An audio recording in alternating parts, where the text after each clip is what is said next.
video series on web application testing. Today, we're going to be taking a look at our first episode, which is how you can onboard web application on Qualys WAS subscription.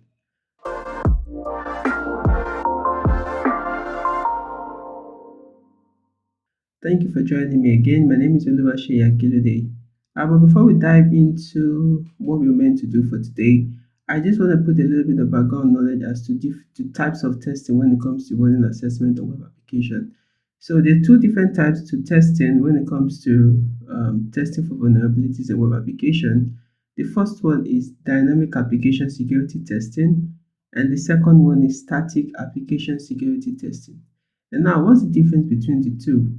For dynamic application security testing, it simply means that you're trying to test for vulnerability after the application has been developed. So the web application you're trying to identify its vulnerabilities based on OWASP top 10 has already been completed and it's deployed on the internet, and then you want to test that application for vulnerabilities.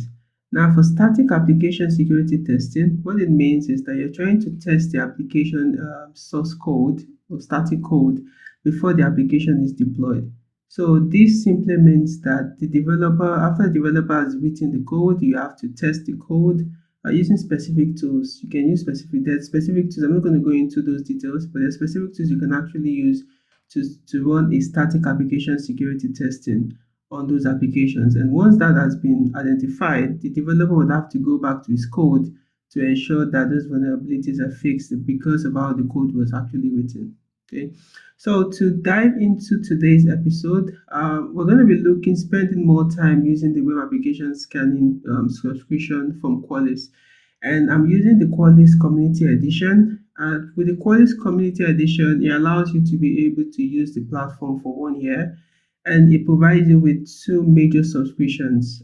The first one is VMDR, which is Vulnerability Management Detection and Response, and then the WAS, which is web application scanning. So for the web application scanning, you're only privileged to scan just one IP address, which can be assumed also to say one web application. And then for the VMDR, you can only use 16 different IP addresses. And then for you to be able to gain access to this platform, all you just need to do is to go to Google and then type Qualys Community Edition. Okay, in the Qualys Community Edition, you then have to register, sign up for free access, and then you have to include your work email, your first name, your last name, and then your company name. And then because it's your first time, you select you already have an account, you select no, and then you sign up. Once you sign up, it gives you an opportunity to be able to you will receive a notification on how you can, which would include your login details, and then once you follow suit on that email, then it gives you access to this particular platform. So I'm on the home dashboard right now, and then I'm going to walk you through how you can also add your web application to this platform. Like I said, you just only have access to one web application. Now, Qualys actually divided the whole process into 3 phases. So the first phase is discovery and inventory. The second phase is detect and monitor. The third phase is report and respond. Now, remember I spoke about 2 types of testing web application. I said dynamic testing and static application security testing. Now, Qualys WAS from Qualys focuses more on dynamic application security testing because you already need to have a functioning URL, and then you'll be able to test for security vulnerabilities on those URLs to be able to identify vulnerabilities. So for this episode, I'm just going to show you how you can actually configure or add a web application to your platform so that you can start running your assessment. So there are 2 different ways it allows you to do that. You can actually import the web application or the API that you're trying to test. So if you want to do that, you can download the sample QoS, it's sample text file, and using that sample text file provide you with the format by which you can actually import as many applications as possible. So if you have just one application, you provide URL and also provide the name of the application. That's why you have the URL and also Qualys, and then you have to put your parentheses just to ensure that the double quotes, just to ensure that you'll be able to add that application. So I'm not going to do that here. I'm just showing you that this option also exists, because you would also give you the same capability to also run some configurations. So I'm not going to go through this step. I'm just going to go through the basic or the well-known step, especially when it comes to importing your application. So let's go to the web application phase. Now I'm using the Active Site web application as my test application, just for the demonstration purpose. So I'm just going to edit this, and then I'm going to go into how I was able to add this web application in the first place. So if I click on edit, so if you're doing it for the first time, this is the page you're also going you're going to view. So the first thing to do is to name the application. So you can name the application, provide a name for the application. So this application could be custom to your organization, could be anything that you're trying to test. And then because I'm the owner, it also provides me information of who the owner is. And then I need to input the information, the URL of the site I'm trying to test. So this is the site I'm trying to test, arcthesite.org. So this is the site I'm actually trying to test for vulnerabilities, okay? And then you can copy the URL and then just paste it here in the web application URL text box, and then you input it there. And then this, if you want to add custom attributes, maybe you want to add username or password, depending on what you're testing, you can also add the custom attributes and also the value for the custom attributes. But in this video, I won't be doing that. So let's continue. The next thing to pay attention to is the calling of the site. Now, before your website will be scanned for vulnerabilities, the website also needs to be mapped. And the process of mapping that website is called calling. So calling means that it will take the scope, which is the URL you want to scan, and then it will run through the URL to identify as many directories or links within that particular URL. So it also has four different scopes. It has limited or below URL hostname. You can limit to content located at or below URL subdirectory, and also limit to URL hostname and specific subdomains, limit to URL and specified domains. So each of these scope also provides specific information that we could also leverage on. So if you're looking at it from a scope perspective, we're using the www.activesite.org. So what it means is that any directory up below or after this, the main URL would also be called. So if you find probably a resource or a admin which a directory within that URL, it's going to call it. But anything like a subdomain would not be, anything outside that domain would not be called. So most times it's also good that you limit your scan based on the URL of the domain that you're trying to test with. So most of the time this would be good.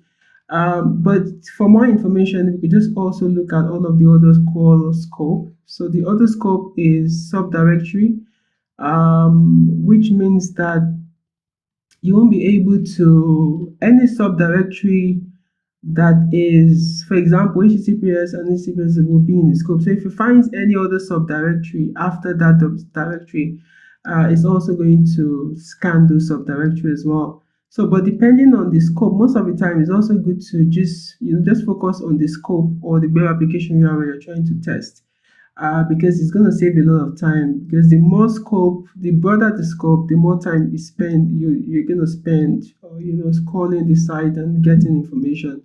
And then you can also exclude some parts as well. So if you know some URL that you're certain that you don't want, that is part of the URL of the website or the application, and you don't want that URL to be included in the calling, you can actually add those URL. That's why we have the explicit URL to call. So you can actually provide the URL that you want to call, or the URL that you want to exclude as well. Though there's another setting that excludes lists that allows you to be able to call. I think I provided the wrong information there. So if you want to have explicit URLs to call, this is where you put in those information. And then we're going to get into the exclusion list, whereby you want to exclude specific URLs. And then for the core links, you can also use the robots.txt. So the robot.txt is a file that has that allows Google to be able to call through or look through the directory of that particular web application. So most of the time, I rather prefer that you use call all links and directories found in the robot.txt if it is present. So it's going to call through everything so that you don't have any blind spots, especially when you're trying to identify vulnerabilities as well.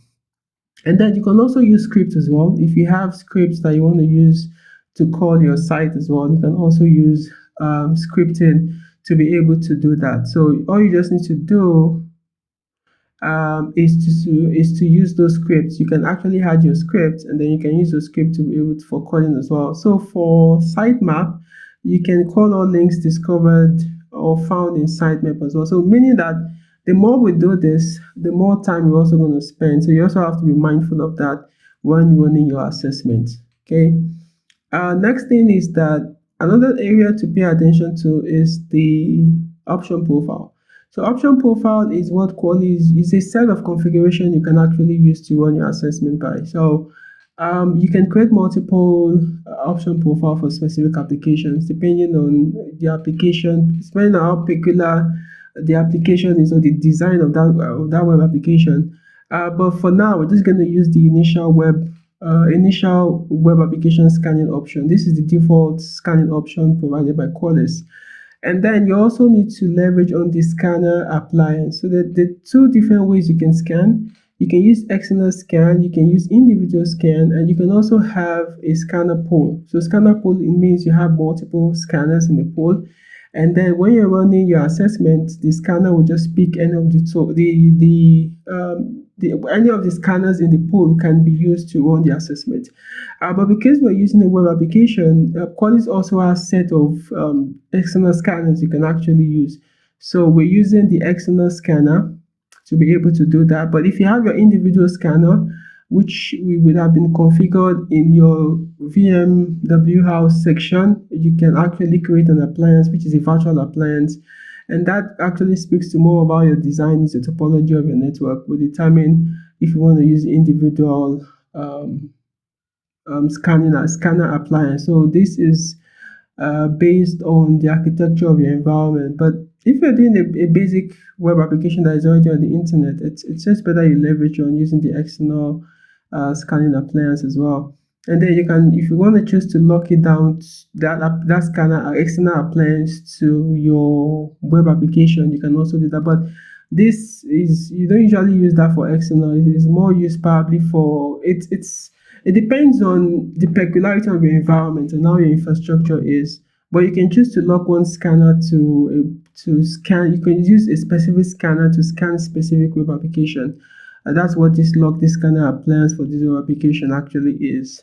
And then for the duration, you can actually choose when to scan or when to cancel the scan, I mean to say. So you can say cancel the scan after 2 hours or cancel the scan after 30 minutes. It all depends on your preference.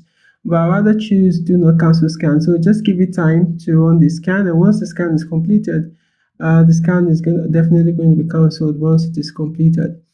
After configuring the default scan settings, the next thing is to look at the additional configurations. So for the additional configuration, we're just going to take a look at some of the configurations that you need to leverage on, especially if you're scanning if you're scanning web application.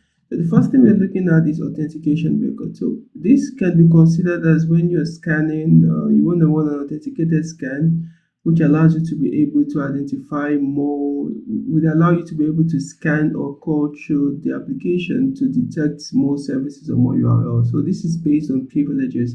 But we're still going to go into how you can create an authentication record. But if an authentication record has already been created, so it's just to select the authentication record that has already been created, and then we can begin to use that authentication record when running scan as well. Okay, let's continue. Okay, so the next thing to look out for is, let's look at the header injection. So for header injection, It allows you to be able to, if you're intending to do a workaround as regards authentication, trying to do some complex authentication task, you can enable this, toggle this setting on, and then you have to use the cookie settings or the session ID for you to be able to capture, if you're trying to run authentication using that session ID as well. Another thing again is to look at API. So if you're running if your web application has an API, or if it's an API based application, you can then select any of these API that is with, or that is being used in the application. You can use Bobsuit, you can use Postman, or you can use Swagger. But we're going to use. I'm still going to go into that in subsequent videos in the subsequent episode as well. And then let's look at setting up exclusion list. So for exclusion list, it allows you to be able to exclude some specific URL from your scan. So if, for example, you want to add an exclusion to the URL list, so from your application, there's specific URLs you want to ensure that those URLs are not added, you can actually use this as well. And this will automatically exclude some of the URLs. So this is to add some URLs, allow some URL lists, and you can also exclude some URL lists. You can also use regular expression as well doing that. But this is just to show you the capabilities of some of these settings. Now the next thing is a default DNS override. So if you want to use like a default host name as well, you can create a DNS override. So if you already created a mapping for that application, you can also enable the settings here as well. And then for redundant links, so if you have specific list, for example, that performs the same specific link that performs the same functionality, you can also specify them here as well when it comes to redundant links, especially when you want to do run your testing as well. And then another thing again is the fuzzing rule. So if you want to create some fuzzing rule based on the scanner as well, just to ensure that it fuzzy specific URL during the process as well, you can also enable the rules as well.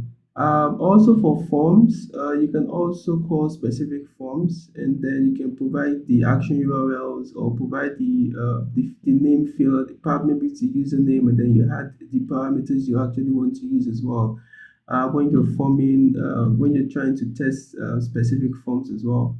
And then you can also monitor for malware. So for malware, it provides you capability to be able to monitor if there's any malware already existing on that application. So you can do a single occurrence, or you can do it for daily occurrence. So you're going to pick a schedule time, start time, and also scheduled end after specific occurrences.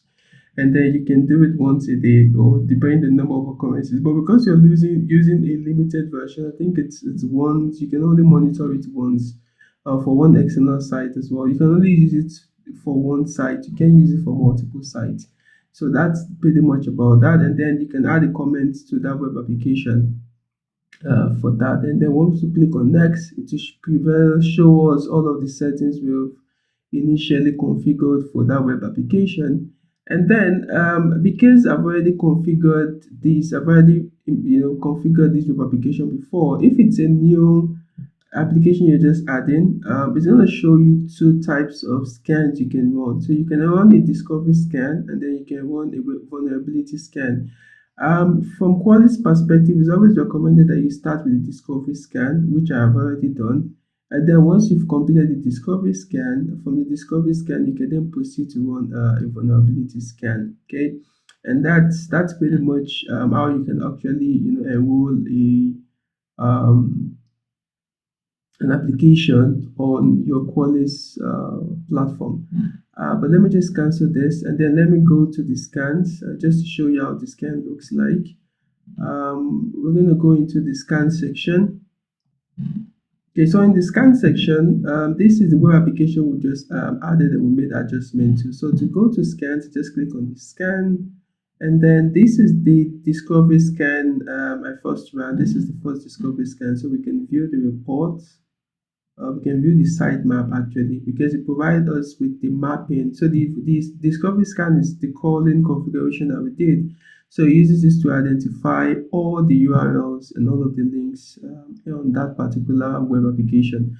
So these are all of the URLs that it was able to capture. So it was able to capture 281 called URL. Remember, we did a scoping, and the scope is to focus only on the web application URL that we're trying to test. So it also has some external URL of 356 um, links as well. So if you scroll down, you can see that we can drill down more for us to be able to view that as well. So you see that most of these links are external links.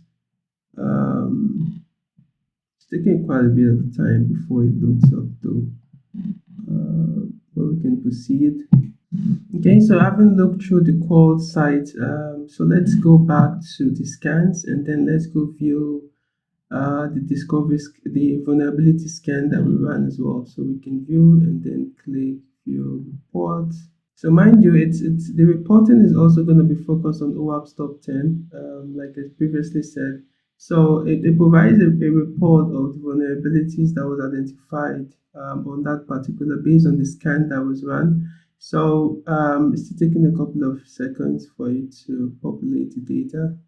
Okay, it's been populated. Let's give it more seconds. Okay, so it provides us with the information as regards the scan results, and then the overall result of the scan of the security risk of the application is considered to be high.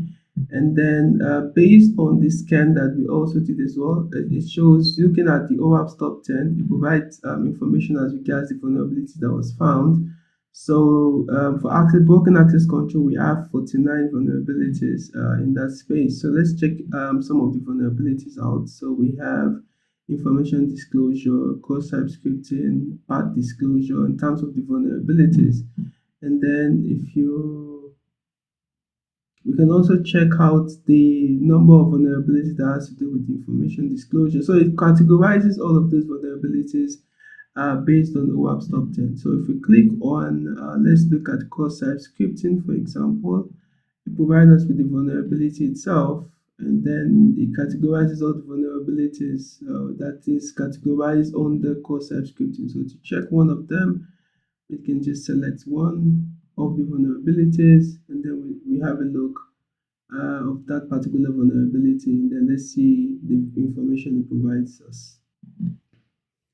Okay, so this is the detection details it provides as we get findings and recommendations. So you can see the type of threat and what the threat does, the impact of that particular threat, and then it provides the solution as well. So we can look at the detection details. So these are the payload that was also tested as well to identify to be able to detect where the vulnerability actually is. So I'm not going to delve more into all of that information, but this is just to show you how the information looks like as the case may be. So let's go back to the scans. I think we have our scans here, and then we have all the detailed information, and then we can also look at the security levels as well. So Qualys has it has 4 ways by which it defines its security level. So it has confirmed vulnerabilities, and then each of these numbers are the confirmed vulnerability, and it describes the severity level. So it shows level 1 is minimal, level 2 is medium, level 3 is serious, level 4 is critical, and level 5 is urgent. So you can also use this severity level as well when it comes to prioritization. So these are potential vulnerabilities, meaning that they're not really confirmed. So potential vulnerabilities indicate that it can observe a weakness or an error that is commonly used to attack a web application. But it's kind of more described as potential. It's not like it's actually confirmed.